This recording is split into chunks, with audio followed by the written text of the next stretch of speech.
Nikki Glaser recently hosted the 2025 Golden Globe Awards, and the main question everybody had was how she would compare to the previous host, Joe Coy, and arguably the most memorable host of the past Golden Globe Awards, Ricky Gervais. After giving a great performance at the roast of Tom Brady earlier last year, Nikki's performance was highly anticipated, and many people were curious how she would do for this occasion. The results of her performance were surprising to say the least. Now, I know what a lot of you guys are going to say about Nikki Glaser hosting the Golden Globes. Yeah, I'm not going to guide any lady through comedy. That would take me, first of all, I'd have to figure out how a lady could do comedy.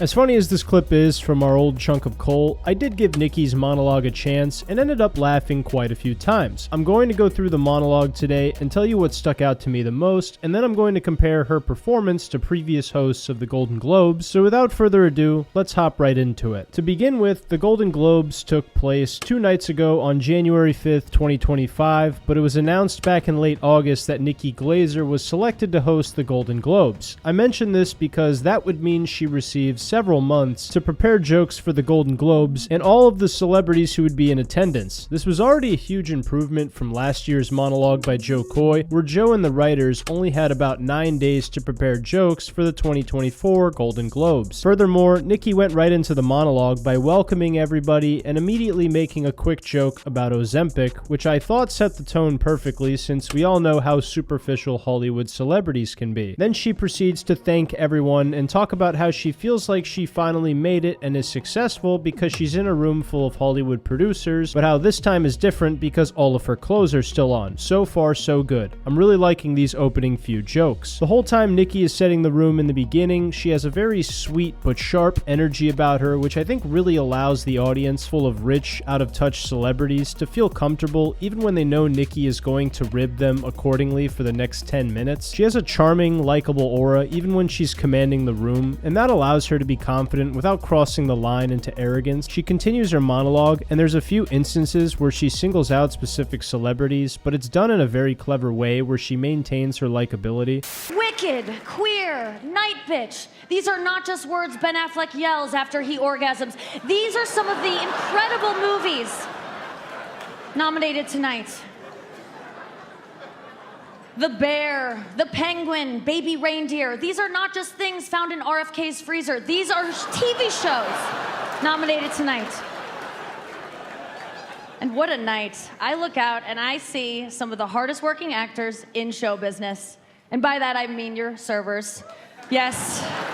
The Ben Affleck joke and the RFK joke are both great, very well done. I must also compliment the camera crew that filmed the awards ceremony, because while Nikki Glaser is setting up jokes about a specific celebrity, the camera crew makes sure to find them in the crowd, and we all get to appreciate the small look of terror in their eyes right before Nikki fucking cooks them. Then after, we either see them laughing like a good sport or taking it just a little bit too seriously. Then after a few more good jokes fly by, we get to hear Nikki make what has to be the most talked about joke from her set so far. And Challengers Girl, oh my God, it was so good. I mean, that movie was more sexually charged than Diddy's credit card. I mean, seriously. Oh, no, I know, I'm sorry. I'm upset too. The after party's not gonna be as good this year, but we have to move on. I know it, Stanley Tucci Freak-Off just doesn't have the same ring to it, but no baby oil this year, just lots of olive oil, okay? What I liked about this bit was how Nikki delivers it, then tags it, and she notices that the audience gets a little tense here, yet she just soldiers on and tags the joke anyway 2 more times. Then afterwards, she doesn't blame the writers of the audience for getting weird, she just moves right on to the next person. This allowed her to bypass any kind of weird energy that might have been there after making the Diddy joke, whereas someone like Ricky Gervais probably would have harped a lot more on the Diddy joke and gone a lot harder on that subject, but Nikki handled this response with grace. Then she talks about Timothée Chalamet for a bit and gives him a fair amount of cooking while also praising him, and she even name drops comedian Adam Sandler while talking about Timothy, and then she actually asks Adam Sandler in the audience if he would go along with the bit, and this was one of the coolest parts of the monologue because I love Adam Sandler. Actually, your name sounds like something Adam Sandler would say. You know, Chalamet. Timothy and Chalamet. I think Sandler's here. Sandler, can I get a Chalamet? Chalamet! Oh, Chalamet! A good Chalamet to you, sir! Like I said, this was a wholesome moment that the crowd seemed to really enjoy also. Then Nikki makes some good jokes about Wicked and how gay it is, and then right after that, she makes a joke about Joker 2 that kind of bombs a little bit, but then she saves it with the tag about Joker 2's table. Some theaters had issues with the musicals. You know, at Wicked, some people complained that the movie was ruined by people singing, you know. And then at Joker 2, some people complained that the movie was ruined by the images on the screen and the sounds that accompanied them. But I'm sorry, Joker 2. Where's their table? Oh, they're not here. That's right.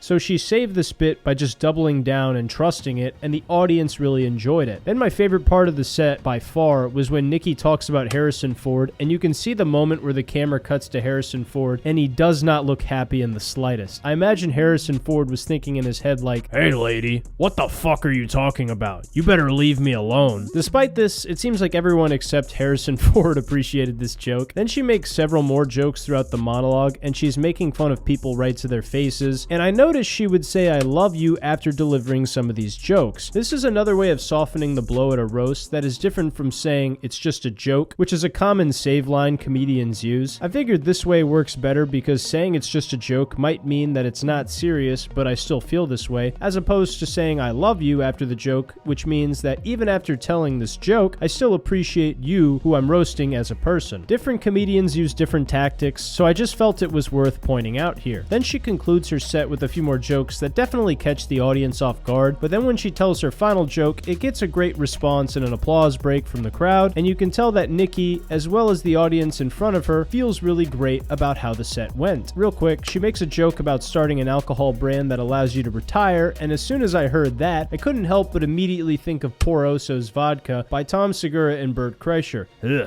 Anyway, my immediate first thoughts after watching the set was, wow, this was actually pretty good. It surpassed my expectations by a long shot, and I found myself laughing quite a few times throughout the monologue. I've enjoyed some of Nikki Glaser's previous work before, but I honestly didn't really have super high expectations for this. Now to compare it to previous hosts, I think it's pretty fair to say that this definitely cleared Jo Koy's monologue from 2024. I mean, Nikki got a lot more time to prepare for the ceremony, and she also just seemed to win over the hearts of the audience a lot more than Jo Koy did. This isn't to say Jo Koy's a bad comic. If Joe had more time to prepare for his monologue in 2024, I really think it could have been a lot better than it was, but the audience that night just really didn't seem to vibe with what he was putting down. Now for the golden question, which is, was Nikki Glaser a better host for the Golden Globes than Ricky Gervais? Now, if you ask me, in my opinion, I still like Ricky Gervais better as the host of the Golden Globes, and here's why. I'm not denying that Nikki Glaser did her job this night very well, and in terms of making everyone in the room laugh and being likable, she definitely does better than Ricky Gervais did. However, I really appreciate that when Ricky Gervais does the Golden Globes, that he does not do it for the audience in the room at all, and that he instead roasts the celebrities merely for the enjoyment of himself and the audience watching the show from home. Ricky has talked about this in an interview before where he says he's not trying to make the celebrities laugh and he doesn't care what they think at all. It's just so, as people say, oh, like the Golden Globes, do you get nervous? Are you worried about what people think? You're worried about the backlash? You're worried about, and I'm not worried about any of those things. I'm not worried about whether people like the joke or not, whether people hate it, whether the press hate it. I'm worried about delivering the jokes correctly. Yeah. That's all I worry about.